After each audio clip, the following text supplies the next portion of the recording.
नमस्कार भारतवासियों।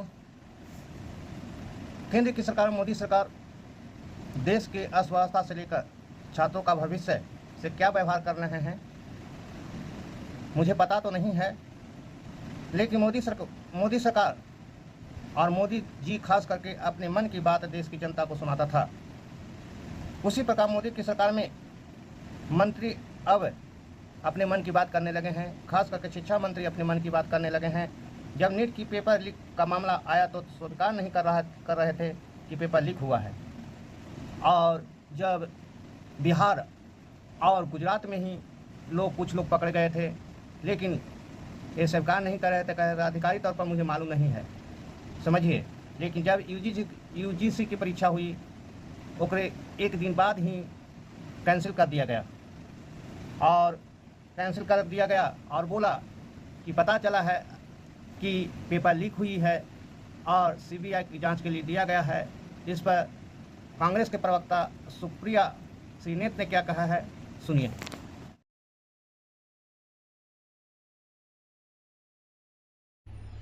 इस देश को तमाशा बनाने का काम नरेंद्र मोदी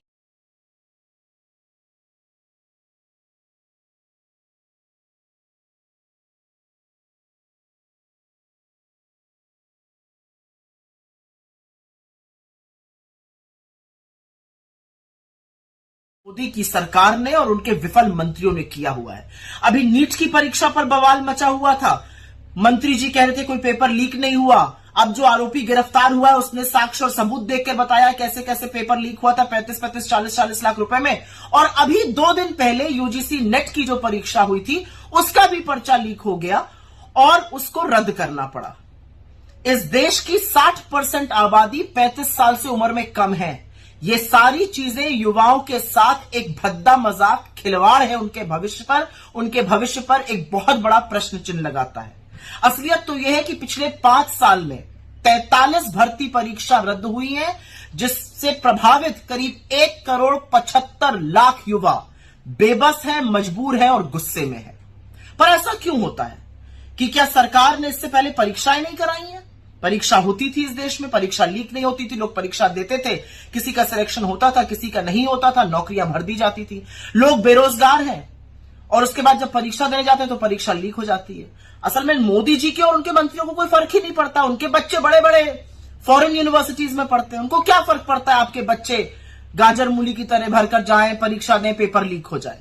कभी इन लोगों ने सोचा है कि इस पेपर लीक का लोगों की मनोस्थिति पर क्या फर्क पड़ता है? बच्चे दिन रात मेहनत करते हैं, सुबह 3-3, 4-4 बजे उठकर मेहनत करते हैं, पूरी रात पढ़ते हैं, न खाने का न पीने का कोई हवाला नहीं है, दिन भर पढ़ते हैं।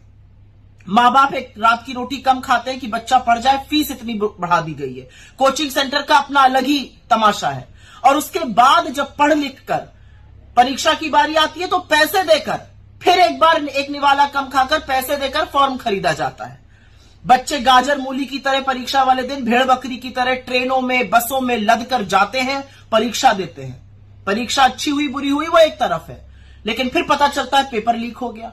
और पेपर छोटे मोटे एग्जाम का नहीं, पेपर नीट का लीक हो रहा है, नेट का लीक हो रहा है, आर्मी रिक्रूटमेंट का लीक हो रहा है, पुलिस भर्ती का गुजरात से लेकर यूपी तक लीक हो रहा है, यूपी टेट लीक हो रहा है। एक के बाद सीबीएसई के मैथ्स और अंग्रेजी के पेपर लीक हो रहे हैं, एक के बाद एक पेपर लीक होता जा रहा है। तो ये किसकी जिम्मेदारी है? ये जो पेपर लीक माफिया है, इसके खिलाफ कार्रवाई कौन करेगा और कार्रवाई क्यों नहीं हो रही है? और हर बार कहीं ना कहीं पेपर लीक माफिया के जो तार हैं वो या तो गुजरात से या भाजपा से जुड़े हुए पाए जाते हैं।